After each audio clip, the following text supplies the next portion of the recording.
Саламатсыздарбы, урматтуу мекендештер. 4-октябрдан бери Кыргызстандын деги эле абалы кандай болуп жатат, мына ушул тууралуу мен сиздер менен өзүмдүн оюмду бөлүшүп кетүүнү туура көрдүм. Урматтуу мекендештер, күндөн күнгө Кыргызстан өтө оор абалга баратат. Кыргызстанда азык-түлүктөр болуп көрбөгөндөй кымбаттады. Россияга келип иштейли десе, бул жака келе турчу билеттердин баасы асманды чапчыйт. Мына бүгүнкү биздин бийлик өзүнүн билгенини кылып Кыргызстанды каалагандай калчак, Кыргызстанда мыйзамсыз бийлик орнотуп, ушундай эле өзү коргоп келген кен байлыктарды коргоп, элдин көзүнө патриот болуп, мына президент болуп келген Садыр Жапаров бүгүнкү күндө кен байлыктарды туш тарапка таратып жатат. Эмне үчүн? Жана кечээ эле ушул бийликтин 3 партиясына деп көкүрөк кагып аткандар, заматта келип туруп эле ушулар тарабына кошулуп кеткендиги бул аябай абийирсиздик.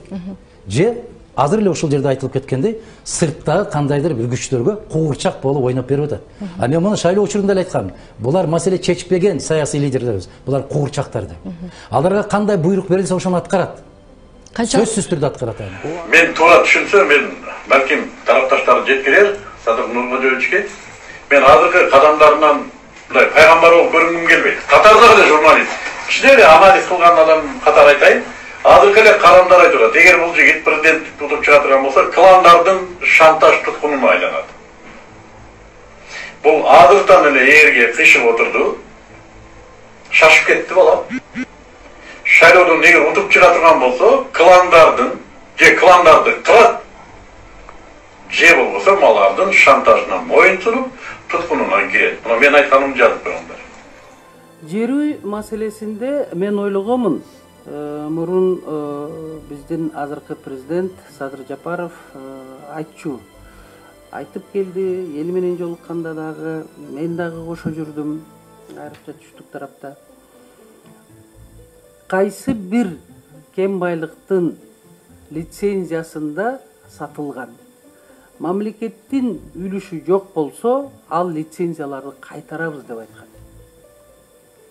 Мен ага дагы ишенгемин. Өзүнүн сөзү бар эле го, элдин үлүшүн алып берем деп. Жер үй боюнча 1% үлүшүбүз жок бүгүн.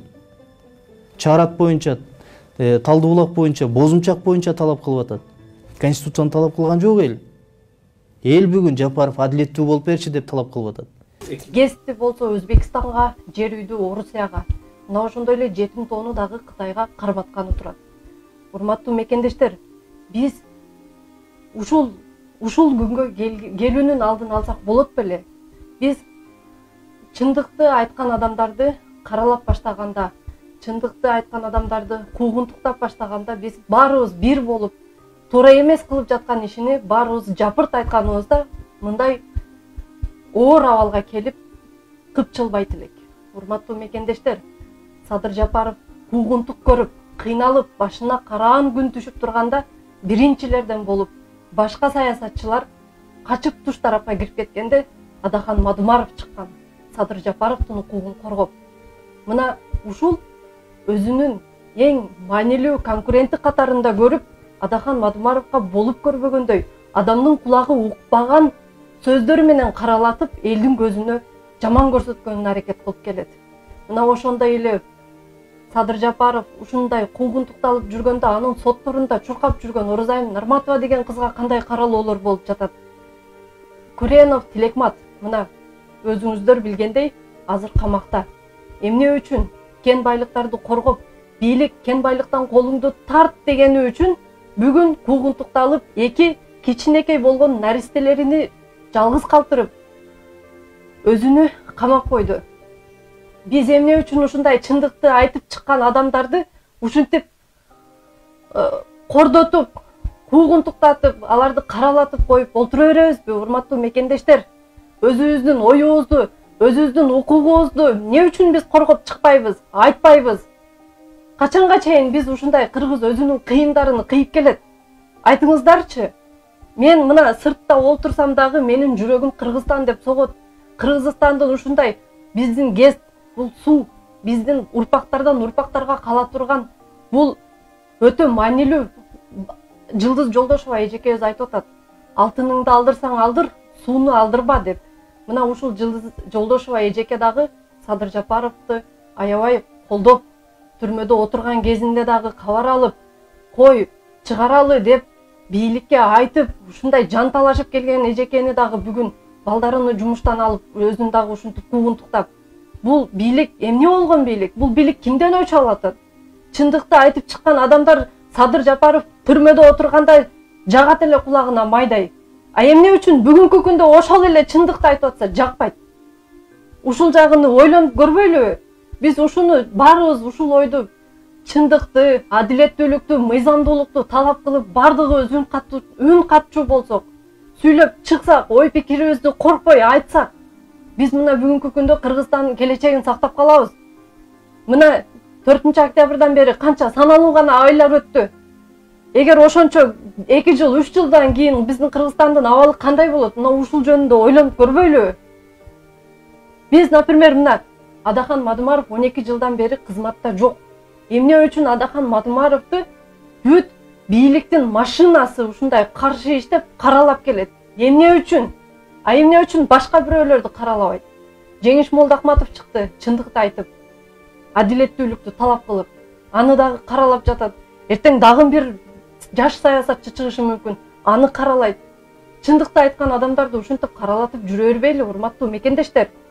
Чындык, адилеттүүлүк, мыйзамдуулук, мына ушул гана нерсе Кыргызстандын келечегин сактап, Кыргызстанды таза жолго салат.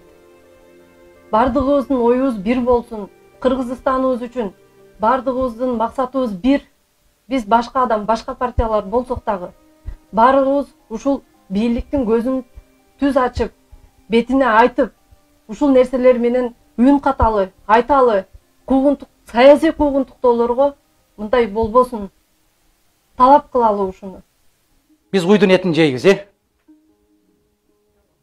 Эч ким жебейм дебейт. Адалбы? Адал. Бирөө келди дагы балка менен башына бир коюп туруп, кулатып туруп, бышырып берди. Жейсизби? Анан сиз айтып атасыз да, сиз уйдун этин жейм дебедиңиз беле деп.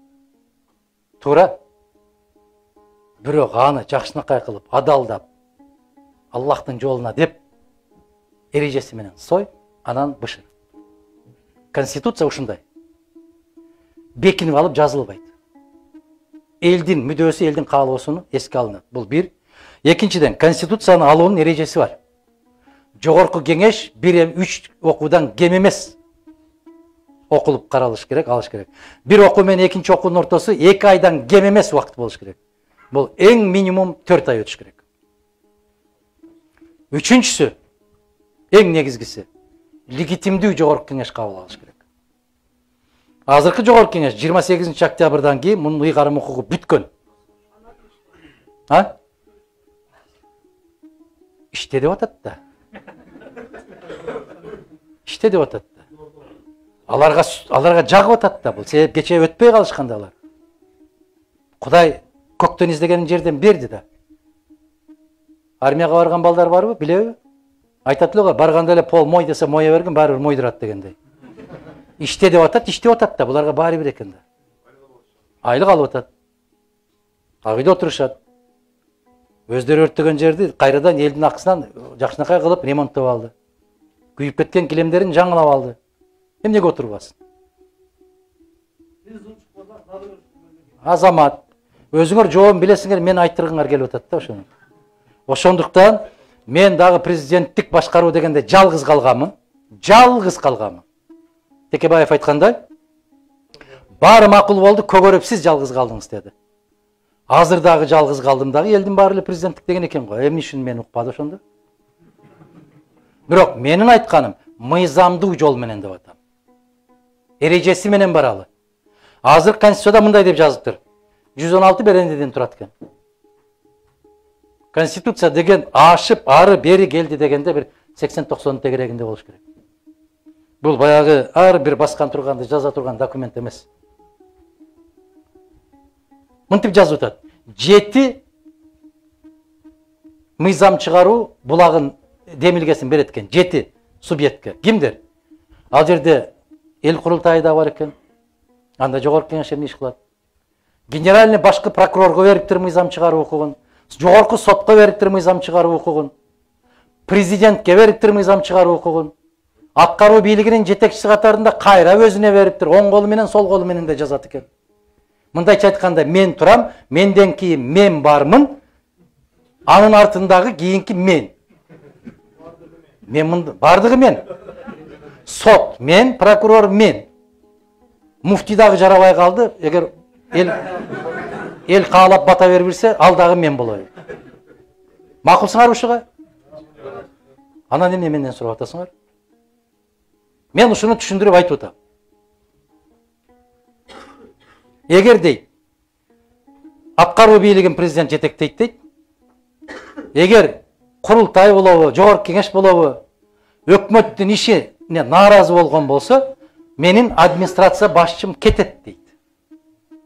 Мен калам, кийинкисинде да кала берем. Мөөнөтүм бүткөндөн кийин дагы калам. Себеп эл каалап атат деп атат. Бул жалган. Бул арамзалык. Бул өтө ачкөздүк. Андай болбойт. Эгер аткаруу бийлигинин башында сен турасыңбы? Айттыңбы? Керт башым менен алам дедиңби? Эми үчүн сен коет экенсиң. Муну кызматка коесуң. Муну кызматка коесуң. Бул киши аппараттын жетекчиси, администрациянын жетекчиси. Бул экөө начар иштеди. Бул киши койгон жок, мен койдум.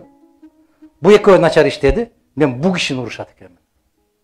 Мунун кандай тиешеси бар?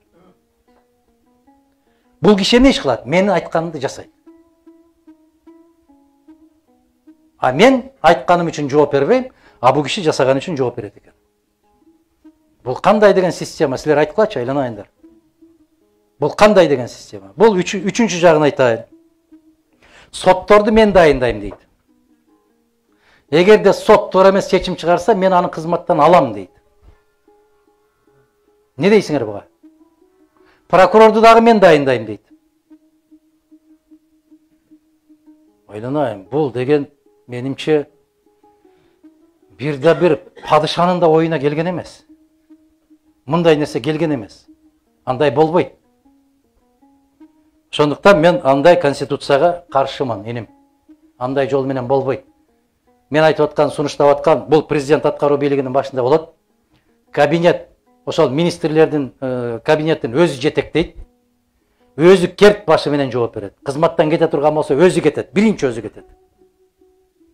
Бул кетет, бул жаман, мен жакшымын, аяймын. Болбойт андай. Мен жооп берем. Айыл өкмөтүнүн башчысына чейин мен жооп беришим керек. Себеп мен койдум ошону. Илгери коммунисттер да ушундай кылат эле. Эки киши сунуш берет. Ушуну коммунисттикке алсаң болот деп. Сунуштама берет. Эгерде ошол коммунисттикке алган киши, жигит кандайдыр бир кылмыш жаза кылып койгон болсо, ал жигит деле эмес, ушуну алсаңар болот деп сунуштама берген эки коммунистти кошо жазалайт эле. Элестеттиңерби жоопкерчилик кандай? Азыр бул кандай? Баарын мен коем, акимдерди мен дайындайм, өкмөттү мен дайындайм, баарын коем. Эгер алар иштебесе, мен жазалайм. Бирок мен кетпейм. Андай болбойт. Таразанын эки жак ташы тең болгону жакшы. Макулсуздарбы? Менин көз карашым ушундай. Жогорку кеңеште аябай катты укук болуш керек. Президентти оңго солго басканда туура бас деп айтып койгондор укугу болуш керек. Баланс. Сотту булар бир отулу бөлүм кылып алыптыр. Мен бекерден айтышпайт да, азыр эки дос чыгып алып туруп айтып атпайбы? Камайм. Кимсиң сен камагандай? Сотсунбу? Муну камайм. Муну кустурам. Бирок кусканда казынага куспайт. Менин мекемеме барып кусат. Бул не болду? Мына азыр жанагы Атамбаев дегенди 100 миллион дейби? Билбейм атын. 100 миллион дедиби? 50 миллионун төктү дейт. 50 миллионун марттын аягына чейин төгөт дейт. Бирок төккөндө менин мекемеме төгөт дейт. Ким эсебин чыгарып берди? Мындайча айтканда жапайычылыктын туу чокусуна чыктык биз азыр. Мындай жапайычылык болгон эмес. Бул деген государственный рекет деп коет аны. Ал жака төккөндөн башка жагына канча төгүп атат, бир Аллах билет. экинчиси ошол жерде отурган жигит билет.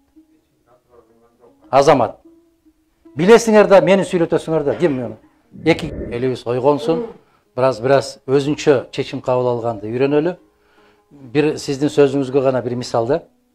Акаевди аябай катуу сындадым мен 14 жыл бою. Бүт баары урушуп атты мени. Акаевга тийбе деп. Кеткенден кийин бул акмак ушундай кылып кеткен турбайбы деп алар сындап баштады. Эмне үчүн мен ошо кезинде айтканда укпадыңар дедим мен. Укпайт да кезинде. Анан кийин жаңы муун өсүп чыкты. Билбейт алар. Акаевдин мезгилинде ушундай болгон, биринчи президент ушундай кылган десе, ошол балдар отуруп алып, ошондо каякта элеңиз деп сурап атат менден. Мен ошол жерде элем, сен бешикте элем. Сен менин сөзүмдү уккан эмессиң анда. Анан кийин өсүп отуруп, азыр ошол кезде тугул элек балдар мени окутуп атат азыр. Мына караңызчы. 2000 жылы туулган балдар 21-ге чыгып калды. Бир жерге барып сүйлөп атсам, сиз ошондо отурган экенсиз го, эмне кылдыңыз дейт. Аны барып атаңдан сура деп атам мен. Бирөөлөр айтат, Усубалиев менен иштештиңиз, Масалиев менен иштештиңиз, эми алар кетип сиз эле калдыңыз го дегендей да.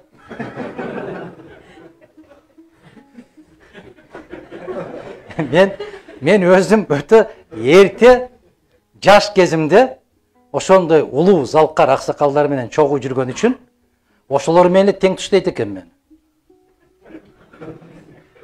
Өткөндө мына бизден Оразайым барып качышпадыбы? Бир депутаттын, бир партиянын өкүлү бир жигит отуруп алып айтып атпадыбы? Силердин партияңардагы эң жашы 50 жашта дейт го деп. Көрдүңөрбү? Анан бул кыз дагы кызыкта чыккандан кийин айттым мен. 95 жыл туулган кыз канча жашта болгонун билбесең депутат болуп жыргатасыңбы сен деп. Мана мен баратам го деп айтыш керек эле да. Биз өтө эле маданияттуубуз да, могу жигит айткандай. Мунарбек айткандай, өтө маданияттуубуз. Биз ошол жол менен кете беребиз. Маданияттуулук менен, сабаттуулук менен жүрө беребиз. Анан сиз айтып аткандай болуп, караңызчы. Исхак Разаковичти 51 жашында кеткен жумуштан. Менден 4 жаш кичүү мезгилинде. 35 жашында келген жетекчи болуп, 51 жашында кетти. Америкада 78-деги Джо Байден президент болуп келди. Канча калкы бар Американын?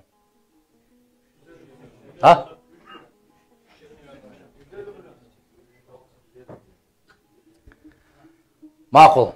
Сиздики да эмес, 350 миллион деп койгула. 350 миллион калкы бар Америкада. Бирөө дагы айткан жок да, жаштар келсин депчи. Биринчи талапкери 74-тө, экинчи талап 76-да, экинчи талапкери 78-де. 74-тө, 78-де. 78-де. Акылы жетпей олардын. Эмнеге? Себеп окумуштуулардын бүтүндөй баарынын аныктамасы боюнча адамзаттын акылынын толук бышкан кези 60-тан ары карай экен. Аны көрсө биздин кыргыздар 60-тагы атаңдын алдап акылын ал деп ошондо айткан экен. Азыр эми илимпоздор эми далилдеп атат. Эч нерседен кабары жок кыргыз муну жүздөгөн жылдар башта айтып койгон экен. Мунун түбү ушунда жатат экен. Эми буюрса ошого аракет кылабыз. Сөзсүз эле кеткенден кийин деп кайра кайрылып атабыз. Инсап берсин.